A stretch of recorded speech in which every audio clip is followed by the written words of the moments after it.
There's a story going on of a young sister by the name of Kiarre Harris. Now, she had 2 children in the Buffalo Public School District, and she noticed her children was failing, so she wanted to homeschool them to give them a better education, and she followed all the procedures they said for her to follow, and yet CPS came and took her children and even arrested her. Let's go roll the clip. I felt like the system was failing my children, and that's when I made the decision to homeschool. Single mother Kiarre Harris was fed up. She says her 2 elementary school-aged children weren't excelling at their failing Buffalo public schools. So she filed these documents at Buffalo City Hall, informing the district of her intent to homeschool her children.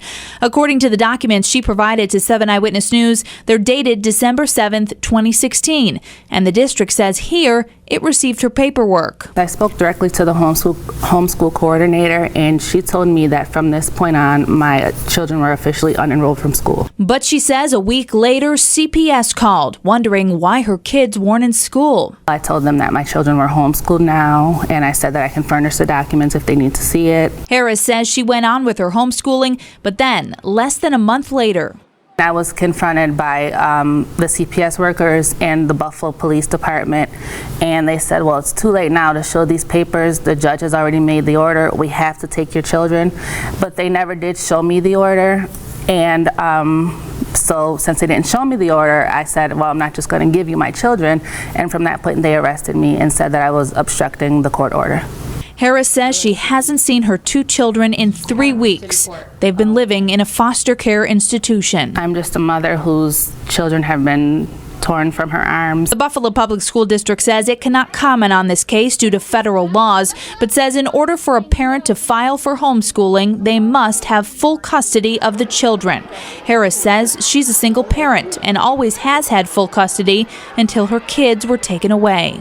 All of the documents were signed properly. A member of the District Parent Coordinating Council says someone dropped the ball. It should not have happened. Someone along the way, anywhere in the process after December 7th should have simply said, wait a minute, CPS should not be in here. The principal should have been circled back to and said, these students were unenrolled. This homeschool parent is under attack. Inside Erie County Family Court, a judge denying the request to reunite single mother Kiarre Harris and her 2 children after nearly 4 weeks apart, instead granting Harris 2 hours per week of supervised visitation with Catholic Charities workers. I requested the immediate vacation of the order that removed them from their mother's custody, or in the alternative, unsupervised visitation. And then another attorney on the case suggested that my client's mother be the supervisor, and that was rejected by the court as well. The trauma and duress that these children are going through right now, not being with their mother, is unconscionable. Harris's case is going national. The college-educated single Buffalo parent says she tried to homeschool her children, but instead ended up in jail for obstructing a court order to remove her kids for educational neglect. This can happen to anyone.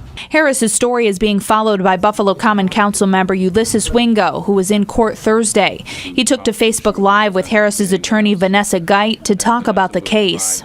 If you, in good faith, put in your letter of intent and at that point begin to homeschool your children and not send them to school anymore, at that point, if the school is not communicating with the district and the district is not communicating with the school, you are educationally neglecting your children. One thing can trigger the next thing, which can literally make your life implode upon itself.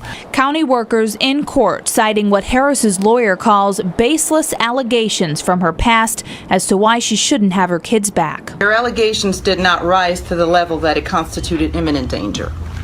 Now, she posted a full video explaining some things that the school was doing prior to CPS showing up. And I want you to watch that video as well to hear a full explanation. It's about a 16-minute long video.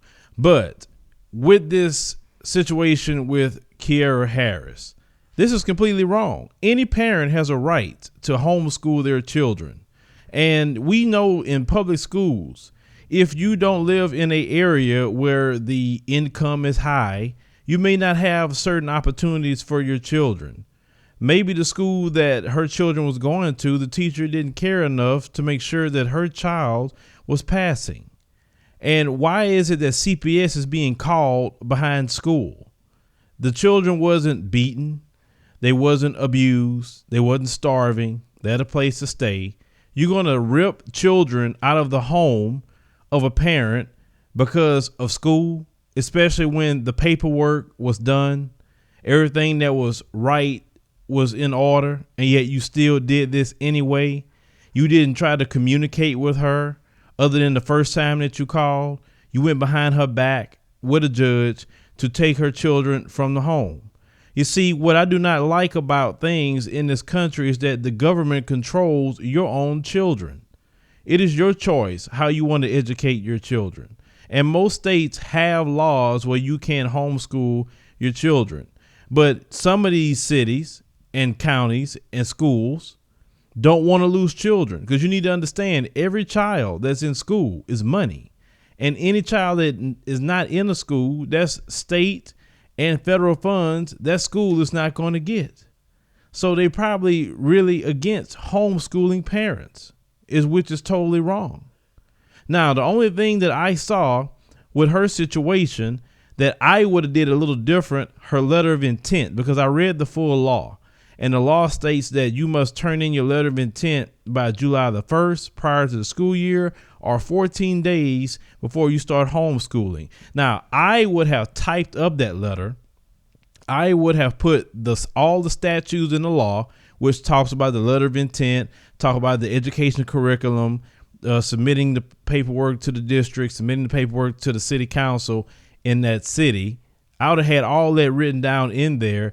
I would have made them sign it, of course, with myself, and I would have got it notarized. Then once I got it notarized, I would have scanned and emailed right back to that person that signed it, and would have copied the assistant principal and the principal of the school. I would have did the same thing with the district myself. I'd have went up there to the district, wrote them a letter quoting the law and stating what I did with this school. Once I would have gotten the district to sign the letter that I type up, I would do the same thing. I would have got it notarized, scanned and emailed it to the person that signed it, and to the assistant superintendent and the superintendent. The reason why I'm saying I would do all that is because, you know, in the past, I had to do that to save myself from certain things too. Because some people drop the ball, or some people is dishonest. So you don't know what to do. So look at this whole situation. That's something different that I would have done. That way, if they would have came at me, I would have had a mountain of paperwork, signatures, emails, and I would have been suing them, in which she should sue them, because it's not right for those children to be taken away from her. You know how many children get put in foster homes? I've done stories on them when children have been molested, children have been beaten, children have even been killed in foster care. I've done too many stories on that. So, of course, think about her point of view. She wants to educate her child. She is a woman that's conscious minded, because I saw, you know, some of her videos and I see how she think. I mean, I saw a picture of her with Dr. Umar. So obviously she follows Pan-Africanism, and they didn't like what she was saying on Facebook as well about the education system. And she don't like, you know, the system of white supremacy. She talks about that on her page. So I guess they're trying to make an example out of her, but that is completely wrong. And this woman definitely need her kids back. Children should not be ripped out of a home because of school. I mean, there's way more things you could take a child out of a home for, and that's not one of them. How many times do you have men that called on these wild hyena hood rat mothers that's having thugs around their children, drugs and everything else, and they won't take the child out the home? But you got a mom that's trying to educate her child, and you trying to take them away from her for a month. She haven't seen her children at all. And then you want to give her supervised visits 2 hours out of, you know, a week. Come on now. I mean, like she's some sort of common criminal. Has she been abusing them? Talking about educational neglect. Like, that is so stupid that the state have that much ownership of our own children. We can't discipline our children. We can't do nothing with our children. They control, but this is the thing. This is that police state. This is that government running everything with our own children. I thought we were supposed to have freedoms and rights in America, but it seems like we don't, because that same police can beat your kid, tase your kid. I've done plenty of videos on police officers doing things to children, but yet if you do it, you're going to jail. And then you want to homeschool, and because they feel some sort of way about that, now you're getting charges put on you and you losing your child. Come on. I mean, they want to act like everybody is slave or something. And as black people, we must look at the education of our children. And this education system is horrible. We know this. It's leading our children to prison, leading our children to drop out of school. So obviously it's not working for a lot of black children. So this is why I say that we need to create more schools. And also I want to lead you to a something that you need to join as well if you're a homeschool parent. And I put the link in the description box and also in the comment section as well. And this is for any homeschool parent that need a legal defense fund. Now, it's a membership that you pay. You can pay $120 for the year or $1,000 lifetime. If this sister was a part of that organization, she wouldn't have had to go look for an attorney. They would have defended her all the way up to the Supreme Court, all out of their pocket. And if you're going to homeschool, I would suggest join that organization. It was started by some attorneys, and they are really fighting for parents that homeschool their children, because from what I've seen, children that's homeschooled have a better education than children that came out of a lot of these public schools. And they are upset by that. They hate when we have total control of our lives and our children. So brothers and sisters, anytime you get involved with these people, dot your I's, cross your T's, triple check, over check. Because if them people would have called me one time, I would have been up there at that school the next day. I'd have been saying, why y'all call CPS on me? Because they called them. They don't just show up for nothing. I want to know what's the deal. I would have solved that right then and there. I wouldn't have waited 30 days to deal with them cops when they showed up at the house. I would have been at that school the next day, because you don't play with these people. I know how they act. You know how it is with us as black people. They quick to try to do us some things, take our children, lock us up, put charges on us. We know this, so we cannot play with these people when we get phone calls or letters or visits or whatever. We need to lawyer up, dot our I's, cross our T's, and fight for our rights too, because we have a right for that. And this could happen to any parent in New York or anywhere else. So please look at this story. Take care of your situation, whatever it may be, with your children that's doing homeschool. And this lady needs some justice, because this is completely wrong. Leave me a comment. Let me know what you think about this. Share the video, like the commentary, and subscribe for more news stories.